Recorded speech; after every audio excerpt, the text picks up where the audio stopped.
Salut à tous, bienvenue pour ce nouvel épisode des experts Vipro.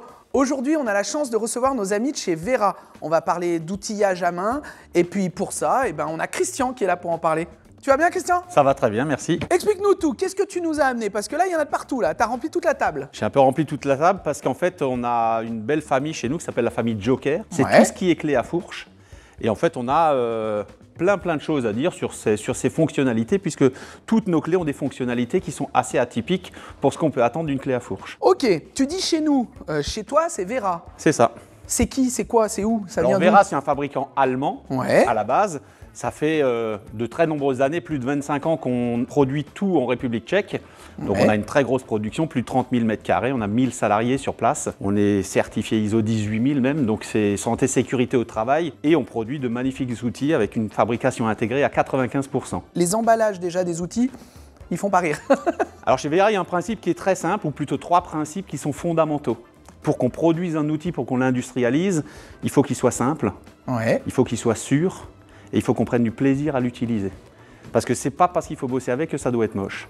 C'est un bon concept. Par quoi tu veux commencer? Parce que là, moi, je suis un peu excité comme une puce, tu vois. On va commencer par le plus vieux Joker de chez Vera. Ouais. On appelle le Joker 6000. Donc Joker 6000, c'est tout simplement une clé mixte à cliquer. On va pas parler du cliquet parce que c'est un vulgaire cliquet, mais on va surtout parler de la fourche. Qu'est-ce qu'elle a de particulier, celle-là? Alors la fourche, elle est déjà dans l'axe de la clé. Elle n'a pas d'angle.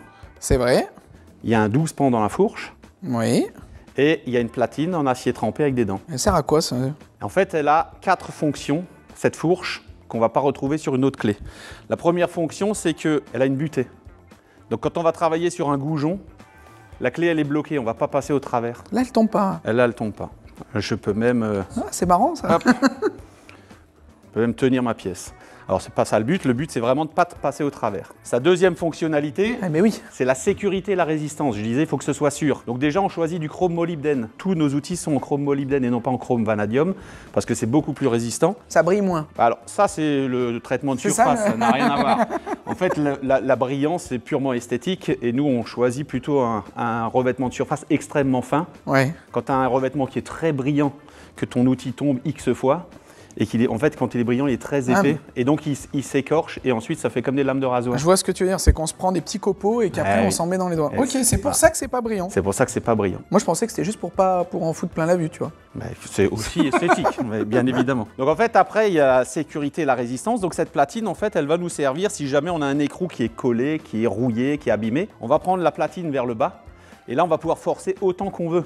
Et le problème qu'on va retrouver avec une clé en chrome vanadium qui va finir par s'ouvrir, on va glisser, on va se taper quelque part, ça n'arrive pas avec le Joker parce que la platine va l'empêcher et les dents vont éviter qu'on vienne glisser. Derrière, sur la partie qui est en métal, vous avez des dents un peu comme une, j'allais dire un peu comme une clé à griffe. C'est ça. C'est ça qui vient bloquer. C'est ça qui vient mordre dans l'acier quand on va forcer. Ouais, parce que tu vois, j'avais peur que tu n'aies pas une forte résistance du coup pour le fait d'être en 12 pans.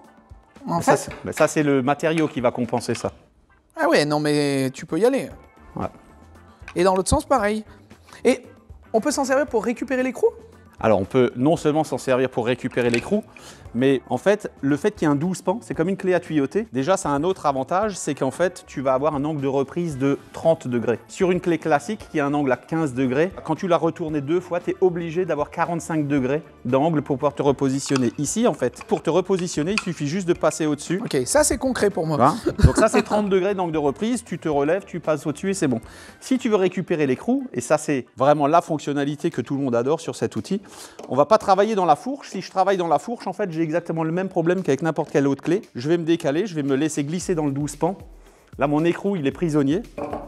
Donc, j'enlève ma vis. Non, et tu ressors avec l'écrou? Et je ressors avec l'écrou. Et alors, en général, et tu vas me poser la question, est-ce que c'est magnétique? J'allais te dire, il y a un aimant, il y a un truc, c'est pas possible. Il n'y a pas d'aimant. C'est simplement le 12 pans qui va empêcher la translation et ensuite la platine qui va empêcher que ça tombe. Et comment tu fais pour le remettre là? T'es magicien? Non, tout simplement. Toi, tu as l'habitude de travailler dans la fourche, donc tu vas positionner ton écrou comme ça. Il faut juste le décaler de 30 degrés pour le mettre dans le 12 pans. Ah mais oui! Donc là, il est bloqué en translation comme ça et il est en appui sur la platine. Ok, donc pour bien montrer, en fait, normalement, nous, on a l'habitude de bosser avec une fourche tradi, donc on le met comme dans cette position-là. Là, il tient pas. Là, il tient pas. Tu le décales juste de 30 degrés. Ah, Pardon. C'est nerveux, excuse-moi. Et là, même si tu es dans les... Attends, et là, tu peux le remettre, là? Ah bah tu peux. Tu peux même le mettre à l'envers et ça va très bien marcher. Oh non. Convaincu, c'est bon. Allez, qu'est-ce que t'as d'autre à nous montrer? Celle-là, alors, emballer, c'est peser. La suivante. C'est la même, celle-là? Pas du tout. En fait, on s'est dit qu'on pouvait encore améliorer quelque chose. Pour ça, on a enlevé la platine.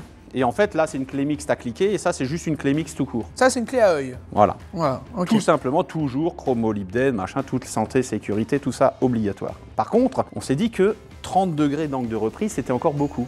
Ouais, Et ça on s'est implique dit, de beaucoup. est-ce qu'on peut, parce que les ensembles mécaniques aujourd'hui sont hyper compacts, et donc tu te dis, mais des fois, 30 degrés c'est trop, comment je fais? Ben, on a trouvé qu'on pouvait réduire à 15 degrés, donc quand même réduire de 50% encore d'angle de reprise, et pour ça, qu'est-ce qu'on a fait? On a enlevé la platine, parce que là, je suis obligé de retourner ma clé.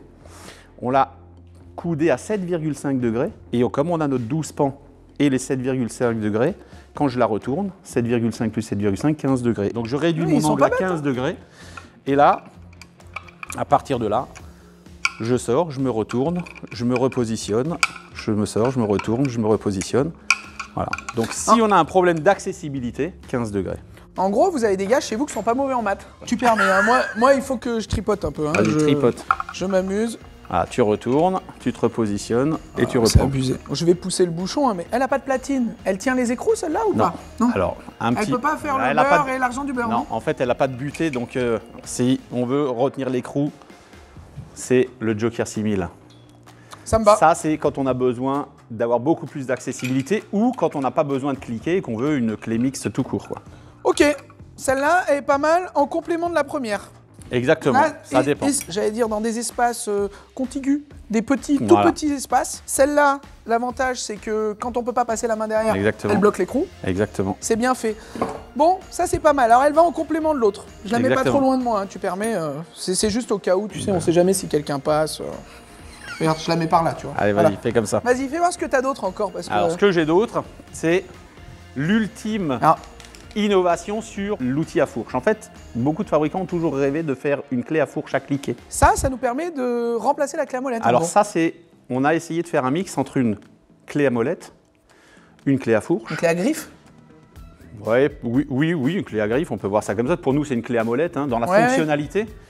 Et une pince à mort parallèle, une pince sanitaire. Ah, celle qui abîme pas les Exactement. écrous. Et qui s'adapte à la taille. Celle-là, Donc, elle abîme. Allez, ouvre-la là. pour toi. Donc voilà, ça, c'est Joker 6004. C'est un petit bébé. On fait quoi avec ça là? Alors, C'est pour ma fille? C'est auto-ajustable, auto-serrant et à cliquer. À cliquer. À cliquer. C'est incroyable. Hein. Tiens.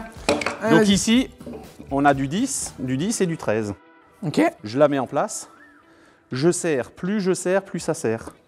Plus je desserre, plus ça lâche. Et là, cliquez, Oh. cliquez, cliquez, je serre. C'est bon, vendu celle-là. D'accord. Vendu. T'as quelle taille?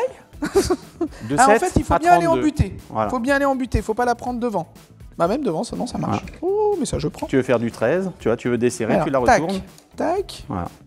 Ah, c'est bon. Celle-là, elle est terrible. Hein. Et 13, vas-y, fais du Avec la 13. même Avec la même. Eh oui, 10, 13. Donc quand tu fais de la clim ou des choses où tu as potentiellement... On n'abîme pas l'écrou. Tu n'abîmes pas l'écrou. C'est fini le plombier qui C'est prend fini. sa pince multiple, qui défonce tout l'écrou. Bah, il faut éviter quoi. Alors, je vais pousser le bouchon. Tu l'as en 27, 28 à peu près pour faire des écrous de 20-27? Alors la 7 Joker 6004, elle existe en 6 tailles. Et avec 6 tailles, on va de 7 à 32. Donc 7 à 10, 10 à 13, 13 16, 16 19, 19 24 et 24 32. Les deux plus grandes, on ne les met pas dans la trousse parce que sinon la trousse, l'objectif c'est que ce soit compact avec un maximum de fonctions. Ok. Les deux plus grandes, si tu en as besoin, tu les prends en plus. Là, tu me garantis, on est d'accord? Sinon, c'est toi qui viens changer mon robinet. Absolument. Si je serre un écrou de robinet Ouais. avec ce revêtement comme ça et que j'y vais à cliquer un peu comme un sauvage comme ça, j'abîmerai pas mon Ça écrou. ne permettra pas ton écrou. Non. Parce qu'en fait, les morts sont parallèles et en fait, plus tu vas serrer fort, plus ça va serrer. Mais Mais ça, c'est magique celle-là. c'est comme une pince à mort parallèle, comme une pince sanitaire, ça fait le même job. Attends, on va regarder un peu les tailles qu'il y a là. Attends. T'as vraiment toutes les tailles sur celle-là. Tu vois, Voilà. il en manque une, hein, c'est dommage là. Oui, Elle est mais prête parce pour que, en fait, j'ai fait déjà une démo avec un plombier tout à l'heure. Ah, il est reparti avec. Il faut que je le rattrape d'ailleurs. C'est pas moi. Non, mais je cours vite, t'inquiète. Allez. Bon, écoute, je vois que t'as aussi. T'en as encore là. Alors ça, c'est simplement pour... Ah, c'est les mêmes mais avec un angle. Voilà, alors tu vois, parce que ici, avec le Joker 6004, tu fais du métrique ou tu fais de l'américain, tu t'en Ok. fiches. Si tu as du 3/16e, tu prends la clé, ça fait pareil. Ah oui. Par contre, si tu as des cotes anglaises, il te faut des clés avec des cotes anglaises. Donc Ok. là, tu as du 3/4. Alors c'est pour montrer aussi qu'on le fait en contre-coudé, tu vois. Ouais, Ça pas mal. existe aussi. Avec l'inversion de Avec- cliquer directement Voilà. sur une... Avec toujours la platine, le retenu Ok. d'écrou et ainsi de suite. Voilà. Bon, Tout celui-là, il est un simplement. peu plus complet, mais il est Exactement. en taille anglaise. Exactement. Et là-bas, c'est une dynamo. Et c'est une dynamo. Donc, bon, au moins c'est clair. T'as toute la gamme, quoi. C'est quoi? C'est une 40, 105, 40-200. 40-200, c'est 40 le- newtons, 200 newtons. Donc celle-là, c'est la plus commune qu'on va utiliser. qu'on utilise communément. La clé, vulgairement parlant, la clé dynamométrique, là où elle est le plus utilisée, est-ce que tu sais où c'est? Moi, j'aurais dit en mécanique, mais... Ouais, c'est quand tu changes tes roues de voiture, 110 Ouais, Nm. 110 newtons sur le c'est truc, cette ouais. clé-là. Bon, Voilà. on voit que Vera, c'est du sérieux. Ouais, regarde, Hein je t'ai ramené un petit cadeau.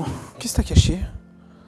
C'est quoi, un calendrier de l'Avent? C'est ton petit calendrier de l'Avent. Et dedans, il y a un outil qui n'existe pas encore à la gamme. Et c'est pour Un qui, ça? Joker, double fourche, 15 degrés. Un proto. C'est pour Voilà. moi? Bah, c'est pour toi. Mais c'est gentil, T'as bien ça. bossé, tu vois. Oh bah c'est bon, eh bah écoute, non mais j'allais déjà dire du bien de toi, t'avais pas besoin de me donner un cadeau honnêtement parce que je t'ai convaincu. Voilà, bah écoute. Donc je pense que les experts ont bien compris que les produits de chez Vera, c'était du sérieux, c'est du costaud et surtout c'est de l'innovant. Où est-ce qu'on va trouver ça? Chez tous Tous les... tes produits là on les trouve où? Voilà, alors nous, on est très présents chez les gros quincailliers. Hein. Gros Voilà, quincaillerie, voilà, les fournitures industrielles. ouais, pour les certaines. grossistes, certains grossistes. Certains grossistes, voilà. Ok. Par contre, si vous êtes là aujourd'hui, c'est que vous faites partie aussi du club Vipro, on est d'accord? Absolument. À chaque fois qu'un artisan achète un produit, il l'enregistre sur le site de Vipro et ça lui fait des points. Alors, c'est même plus simple que ça, c'est qu'il prend son téléphone, il scanne sa facture, Vipro s'occupe du reste. Et nous, aujourd'hui, sur notamment le 6004, dont on a bien parlé, il y a non seulement des points, mais il y a aussi du cashback. Et le Ah. cashback, c'est direct in the pocket. Une petite prime quoi qu'on vient Exactement. donner à l'artisan. Exactement. T'as acheté un produit et puis on te donne une petite prime. Exactement. On est bien d'accord? Pour ça, il faut faire partie du club Vipro. Absolument.